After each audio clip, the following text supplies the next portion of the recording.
salam jumpa dari saya Grace Itumorang sebagai guru ekonomi. Nah, materi ekonomi yang pertama akan kita bahas adalah mengenai konsep dasar ilmu ekonomi. Sebelum kalian mendengarkan penjelasan saya mau bertanya, apakah kalian pernah melakukan kegiatan atau transaksi ekonomi? Kalau pernah, silahkan jawab di kolom komentar. Nah, menurut kalian, kenapa ya kita harus mempelajari ilmu ekonomi? Yuk sama-sama kalian perhatikan penjelasan dari saya ya untuk mencari tahu. Nah, sesuai dengan yang Ibu katakan tadi, hari ini kita akan membahas mengenai konsep dasar ilmu ekonomi. Kita awali dengan pengertian ekonomi. Apakah kalian tahu ekonomi berasal dari bahasa apa? Coba kalian buka buku paket kalian halaman 4. Saya berikan waktu untuk membaca di kalimat pertama. Sudah ketemu? Kalau begitu, ekonomi berasal dari bahasa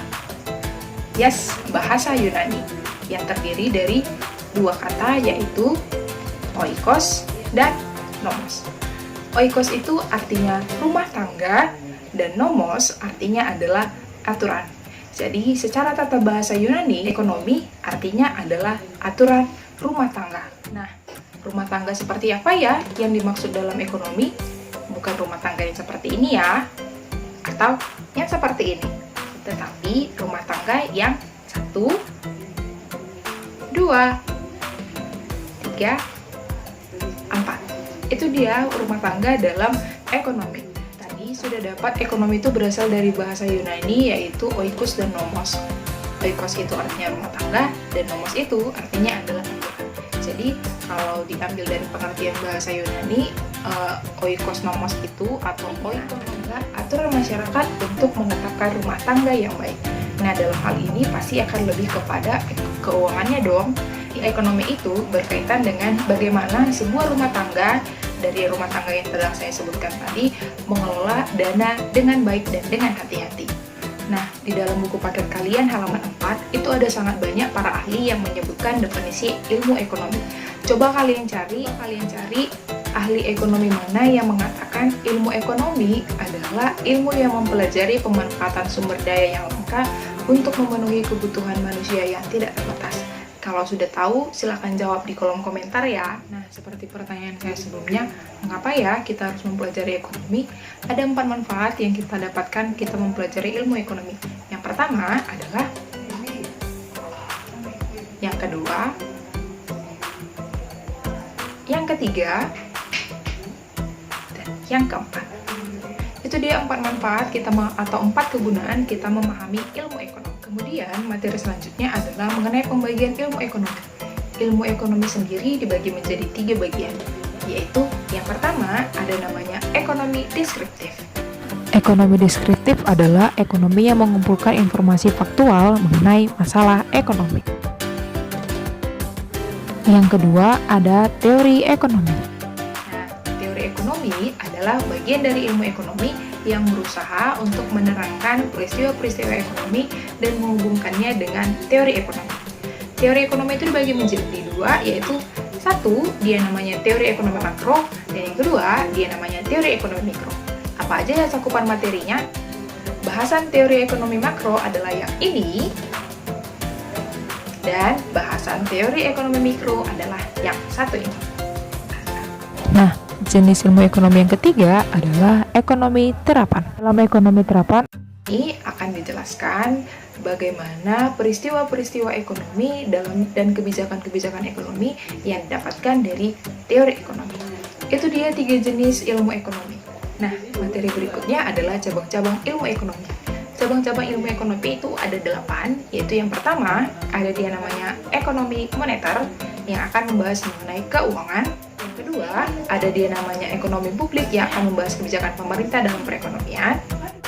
Yang ketiga ada ekonomi industri yang akan membahas bagaimana interaksi dalam perusahaan dalam satu industri.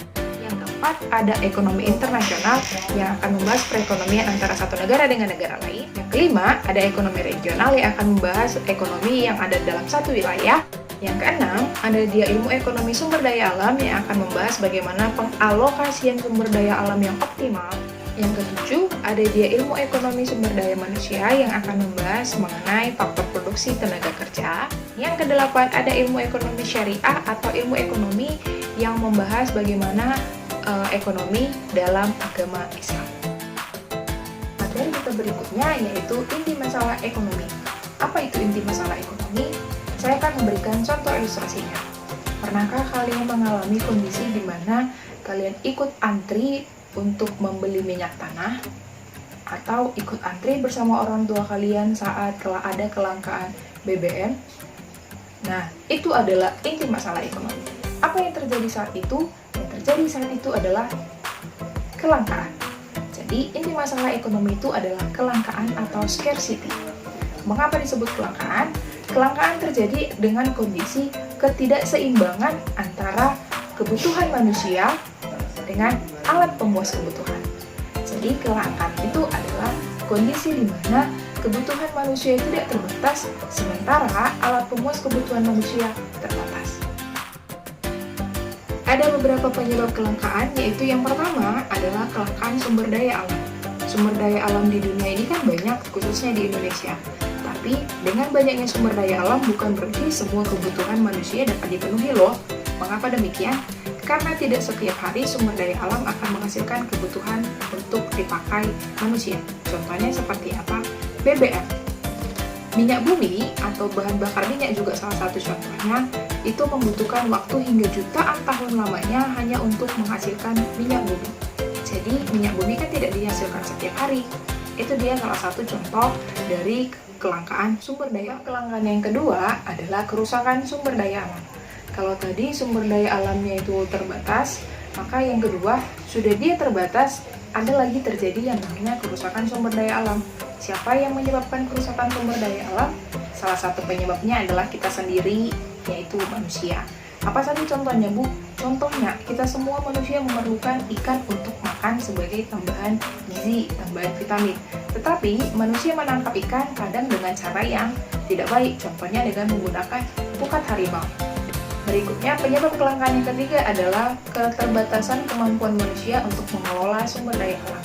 Kalau yang pertama tadi sumber daya alamnya terbatas, yang kedua sumber daya alamnya rusak, yang ketiga karena manusia yang memang belum mampu untuk mengelola sumber daya alam yang ada. Contohnya apa? Kita sendiri.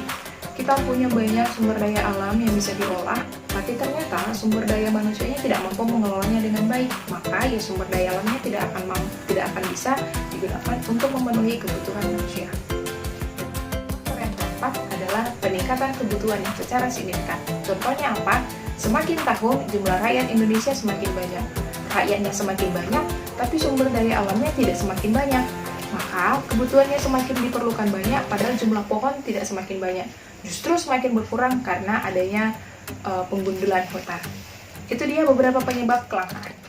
Nah, untuk mengatasi kelangkaan tadi, apa hal yang dapat kita lakukan? Ada beberapa hal yang dapat kita lakukan, yaitu yang pertama, dengan skala prioritas.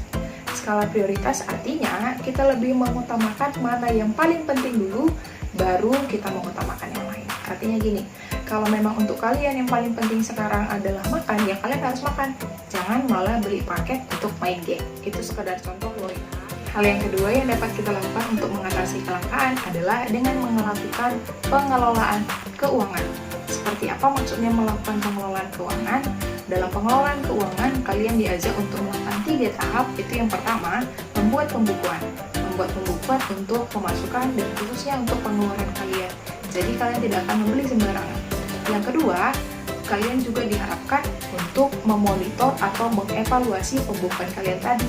Jangan sampai ada biaya-biaya tidak terduga yang jumlahnya cukup besar. Dan yang ketiga, kalian juga diajak untuk mulai bisa menabung dari sekarang. Nah, itu dia materi kita hari ini, yaitu mengenai konsep dasar ilmu ekonomi, mencakup pengertian ekonomi, pembagian ilmu ekonomi, dan masalah inti atau inti masalah dalam ekonomi. Nah, tugas kalian adalah silakan buat peta konsep mengenai materi yang sudah saya jelaskan sekarang. Apa itu peta konsep?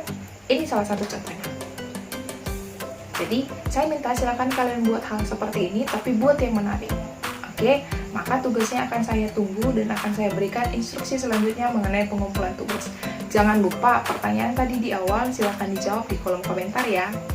Nah, sekian pembelajaran kita hari ini. Sampai jumpa di pembelajaran kita berikutnya mengenai kebutuhan.